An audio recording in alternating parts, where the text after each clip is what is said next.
You step into the elevator. Someone else steps in behind you. The doors close, and now it's just the two of you, in silence, for what feels like the longest 10 seconds of your entire life. Someone finally says, "Busy day?" You say, "Yeah." They say, "Yeah, me too." And then, nothing. Just silence again, until the doors finally open. Your heart is racing over something that should be nothing. A few casual words. And afterward, you replay it in your head, wondering why it felt so fake, so pointless, so exhausting. Here's the truth almost nobody tells you. Small talk isn't pointless at all. And by the end of this episode, you're going to understand exactly why and exactly what to say instead. But before we go any further, if that elevator moment just gave you a small flashback, do one thing for us right now. Hit subscribe and hit like. Not as a favor to us, but because this channel exists for exactly that uncomfortable 10 seconds you just remembered. Welcome to Real English Flow. I'm Mark. And I'm Enna. Stay with us until the very end, because the last thing we teach you today will change how you feel the next time someone says, "Nice weather, isn't it?" Enna, I need to admit something. I have avoided entire social situations just to skip small talk. You are far from alone, Mark. Most people, even native English speakers, find small talk uncomfortable.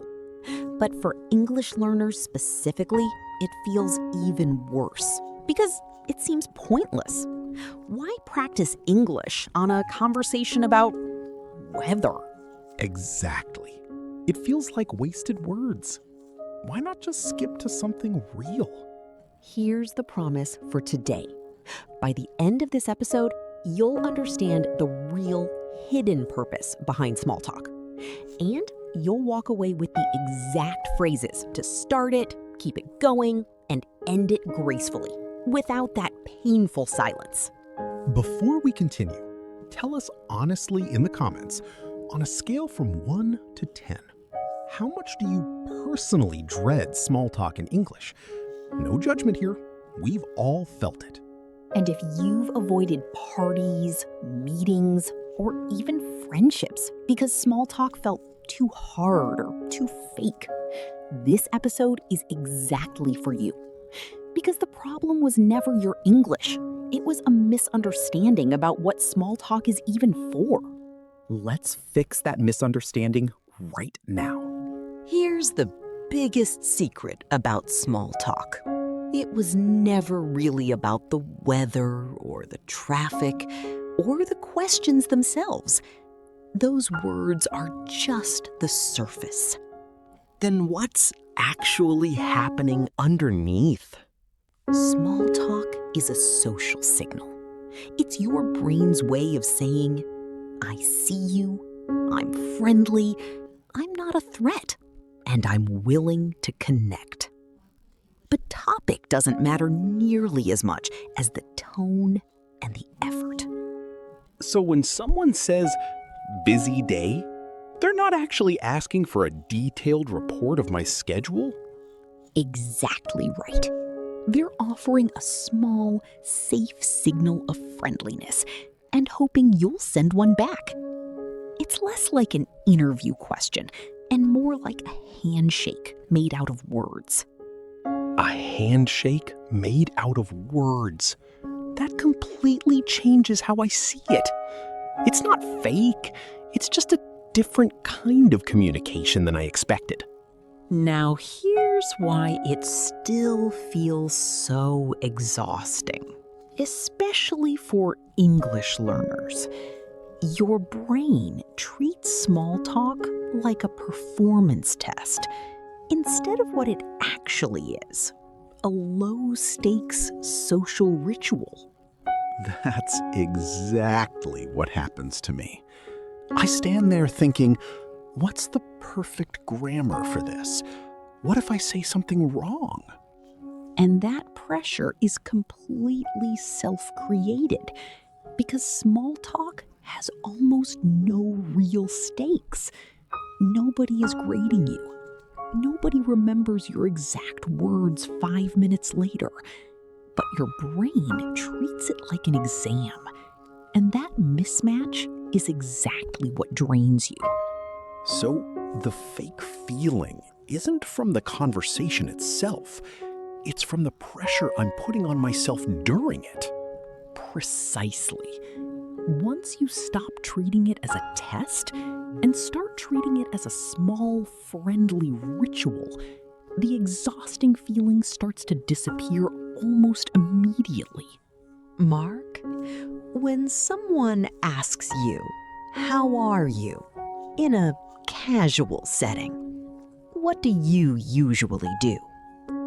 Honestly, sometimes I actually start explaining how my week has really been. The good and the bad, in real detail. Oh, Mark, that's a very common trap. How are you in casual small talk is almost never a real question about your emotional state. It's a greeting disguised as a question. A short, light answer, followed by a question back, keeps the rhythm natural. So instead of my full life story, I should just say something short and bounce the question back? Exactly. Something like, "Good, thanks. You?" keeps the social rhythm exactly where it needs to be. Can you try this right now? Say out loud, "Good, thanks. How about you?" Let's go deeper into why this feels so high stakes to your brain, even though it isn't. A huge part of it is the fear of being judged, sounding boring, sounding awkward, or running out of things to say. That's exactly my biggest fear. The silence. That moment when neither person knows what to say next? Here's something important to hear. Silence in small talk is completely normal, even between native speakers. A short pause doesn't mean you failed. It's not a performance with a scoreboard. It's a rhythm, and rhythms naturally have small gaps. I never thought about it that way. I always assumed silence meant I did something wrong. It almost never does. In fact, comfortable silence is often a sign that the interaction is relaxed, not broken. Today's upgrade word is mingle. It means moving around a social event, having short, light conversations with different people. Exactly the skill we're building today. Mingle. I've heard that word at parties, but never really understood exactly what it meant. Here are 2 example sentences. 1, I don't love parties, but I try to mingle for at least 20 minutes. 2, she's really good at mingling. She talks to everyone in the room. I try to mingle for at least 20 minutes. That actually sounds like a manageable, realistic goal instead of be great at small talk forever. Exactly. Reframing it as a small, time-limited action makes it feel far less overwhelming. Try using mingle in your own sentence right now. Say it out loud, describing a real event where you had to mingle. Let's practice 3 natural small talk starters together. First slow, then at natural speed. Then it's your turn. Phrase 1. Slow. Busy day so far? Now natural speed. Busy day so far? Now you say it. Pause. Try it out loud right now.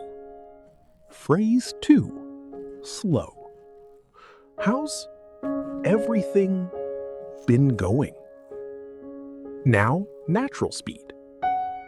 How's everything been going? Now you say it. Pause. Try it. Phrase 3. Slow. Nice to finally meet you. Now natural speed. Nice to finally meet you. Now you say it. Pause. Try it out loud right now. Don't worry about sounding perfect. These 3 phrases work almost anywhere. The elevator, the office kitchen, a party. Your mouth just needs the practice. Even I made some of these mistakes early on, thinking silence meant failure, when it was actually just part of the natural rhythm. Let's fix 4 common habits. Habit 1. Answering too literally. Wrong. Giving a long, detailed answer to, "How are you?" Right. A short, light answer, followed by a question back. "Good, thanks. You?" Why? "How are you?" in casual settings is a greeting ritual, not a real emotional question. A short answer keeps the natural rhythm of the exchange going smoothly. Habit 2. Jumping to deep topics too fast. Wrong. Immediately asking personal or heavy questions with someone you just met. Right? Staying light and easy at first. Weather, weekend plans, shared surroundings before going deeper. Why? Small talk is a warm-up, not the main event. Going too deep, too fast can feel uncomfortable because trust and comfort haven't been built yet. Habit 3. Giving dead-end answers. Wrong. Answering with just one word and nothing else. Fine. Okay. Busy. Right. Adding a small detail, then bouncing the question back. Pretty busy. Lots going on this week. How about you? Why? One-word answers end the conversation immediately, forcing the other person to restart it alone. Adding a small detail and a question keeps the rhythm alive for both people. Habit 4. Fearing silence as failure. Wrong. Panicking internally the moment a conversation pauses. Right? Accepting a short pause as completely normal and using it to relax before continuing. Why? Silence doesn't mean the conversation failed. It's a natural part of casual rhythm, even for native speakers. Treating it as normal removes almost all of the pressure. And I want to say this clearly. None of these habits mean you're bad at English or bad at socializing. Nobody ever explained the real rules of this game to most of us. Exactly. If this episode is helping you see small talk differently, please subscribe to Real English Flow right now and share it with someone who avoids parties or meetings because of this exact fear. Time to practice together. I'll give you a real small talk situation. There are 2 options, A and B. Say your choice out loud before Enna gives the answer. Situation 1. Someone in the elevator asks, "Busy day?" Option A. Yeah. Option B. Pretty busy. Yeah. You? The answer is B. It keeps the exchange alive with almost no extra effort and hands the conversation naturally back. Situation 2. You just met someone at a work event, and there's a short pause after the first exchange. Option A. Panic and search for something impressive to say. Option B. Relax, smile, and let the pause exist for a moment before continuing. The answer is B. A short pause is normal. Treating it calmly keeps you relaxed and approachable instead of visibly anxious. Situation 3. Someone asks about your weekend plans. Option A. Nothing much. Option B. Just relaxing, probably. What about you? Got anything planned? The answer is B. A small detail plus a question back keeps the rhythm going instead of ending the exchange immediately. Situation 4. You want to politely end a small talk conversation because you need to leave. Option A. Just walk away without saying anything. Option B. It was really nice talking to you. I should get going, but let's catch up again soon. The answer is B. It closes the conversation warmly and respectfully without any awkwardness or rudeness. Now it's your turn. Write your own small talk starter in the comments below using today's word, mingle. Okay, let's bring everything together because this genuinely changes how small talk feels. Number 1. Small talk was never really about the words. It's a social signal, a handshake made out of language, showing you're friendly and open. Number 2, it feels exhausting because your brain wrongly treats it like a test. Once you see it as a low-stakes ritual instead, the pressure fades fast. Number 3. Short answers, a question bounced back, and comfort with silence are the real tools. Not perfect grammar, not impressive stories. And here's exactly how to end small talk gracefully, without feeling rude. Simply say, "It was really nice talking to you. I should get going." And smile as you say it. That one sentence closes almost any casual conversation warmly. Write one small talk starter you could use tomorrow using today's word, mingle, in the comments below. We will reply to every single comment. If this episode changed how you see small talk, please subscribe to Real English Flow. Share it with someone who dreads casual conversations. And click like. It genuinely helps us reach more learners who feel exactly the way you did before this video. Next episode, we're tackling something that scares learners even more. How to join a group conversation that's already happening without feeling like an outsider. You will not want to miss it. See you next time on Real English Flow. Keep flowing. And remember, small talk was never a test. Bye, everyone.